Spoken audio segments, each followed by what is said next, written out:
দক্ষিণ চব্বিশ পরগনার বারুইপুরে আবাস যোজনার ঘর পাইয়ে দেওয়ার নাম করে সাধারণ মানুষের কাছ থেকে টাকা তোলার অভিযোগে উঠেছে কল্যাণপুর গ্রাম পঞ্চায়েতের চাকবেড়িয়া এলাকায় প্রাক্তন তৃণমূল পঞ্চায়েতের সদস্যা আলিয়া বিবির স্বামী মনিরুল সর্দারের বিরুদ্ধে।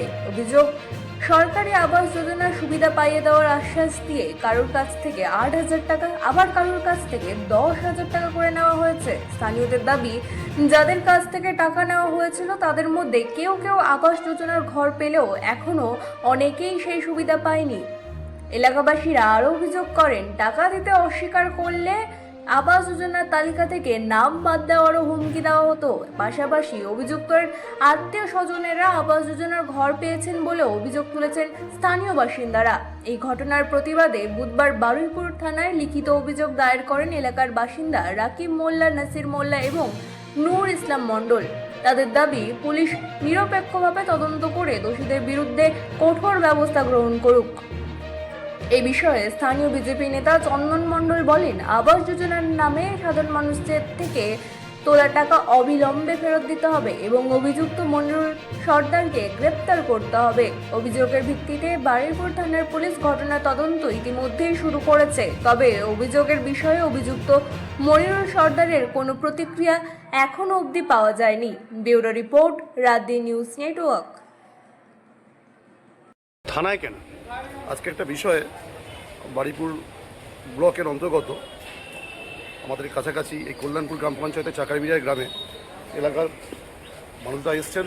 ওখানকার যিনি প্রাক্তন সদস্য ছিলেন আলিয়া বিবির স্বামী, তার বিরুদ্ধে এলাকায় একাধিক মানুষের কাছে প্রধানমন্ত্রী আবাস যোজনার ঘর পাইয়ে দেওয়ার নাম করে কাটমানি সহ একাধিক অভিযোগ করে উঠেছে এবং সেই অভিযোগের ভিত্তিতে আমরা মাননীয় ভারপ্রাপ্ত আধিকারিক বারুইপুর থানাকে আমরা জানাই। আমরা আশা রাখি, প্রশাসনের কাছে আমরা আশা রাখি যে প্রশাসন যথাযথ ব্যবস্থা নেবেন এবং চারিদিকে যে কাটমানি চলছে এর বিরুদ্ধে আমরা তীব্র প্রতিবাদ জানাচ্ছি। কত টাকা করে নিয়েছেন? কি প্রায় 15-20 হাজার টাকা, কারো কাছে 10,000, কারো কাছে 15,000, কারো কাছে 20,000। কেন? ঘর পাইয়ে দেওয়ার নাম করে। এবং আমরা অভিযোগ দিয়েছি, অভিযোগের মধ্যে সমস্ত কিছু লিখিত আছে এবং একাধিক ব্যক্তি অভিযোগ করেছেন। অভিযোগকারী মানে অভিযুক্তর নাম? অভিযুক্ত নাম মনিরুল ইসলাম মানে সর্দার, মনিরুল সর্দার, আবিয়া বিবির স্বামী। আলিয়া বিবিকে প্রাক্তন সদস্য, পঞ্চায়েত সদস্য। কোন পঞ্চায়েতের? কল্যাণপুর গ্রাম পঞ্চায়েত। আপনারা কি চাইছেন? আমরা চাচ্ছি সব সঠিক তদন্ত হোক এবং দোষী ব্যক্তি যথাযথ শাস্তি পাক, তার দাবি জানাচ্ছি। আপনার নাম? চন্দন মণ্ডল। হ্যাঁ, কি হয়েছে? মোটামুটি বিগত মানে এর আগের যে পঞ্চায়েতের সদস্য ছিল উনি, কি নাম? ওই মনিরুল সর্দারের ওয়াইফ আলিয়া বিবি, সবাইকে ঘর পাইয়ে দেওয়ার নাম করে সবার কাছে 10,000, 5,000, 20,000 যার কাছে যেমন করে যে টাকা নিয়ে ঘর দিয়েছে। তোমরা এটা জানতে পেরেছো? হ্যাঁ, আমরা সবাই জানি। এবার তারপর প্রতিবাদ করেছিলে? প্রতিবাদ করেছিলাম, কিন্তু কেউ তো তখন ওনার প্রতি ইয়ে করতে পারেনি। ছিল। প্রতিবাদ করেও কাজ হয়নি? হ্যাঁ, প্রতিবাদ করে কোনো হয়নি। আর দ্বিতীয় কথা, উনি হচ্ছে ভেস্টের ল্যান্ড থেকে শুরু করে প্রায় প্রচুর অভিযোগ পায়। কারা মানে কতজন অভিযোগ করেছে? অভিযোগ প্রায় আমাদের গ্রামের প্রায় 50-60 জন। কোন গ্রাম? চাকারবাড়িয়া গ্রাম। তোমার নাম? আমার নাসিরুদ্দিন মোল্লা। হ্যাঁ, কি হয়েছে বল?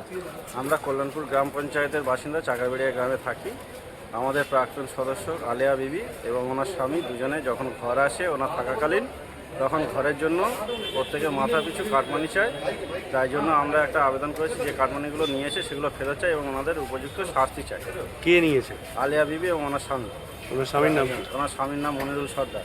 কোন পঞ্চায়েতের? কল্যাণপুর গ্রাম পঞ্চায়েত, চাকারবাড়িয়া গ্রাম, বারুইপুর থানা। আপনারা থানায় অভিযোগ করেছেন? হ্যাঁ, আমরা থানায় অভিযোগ করেছি। গ্রামবাসীরা সবাই মিলে থানায় অভিযোগ করেছি। আপনার নাম?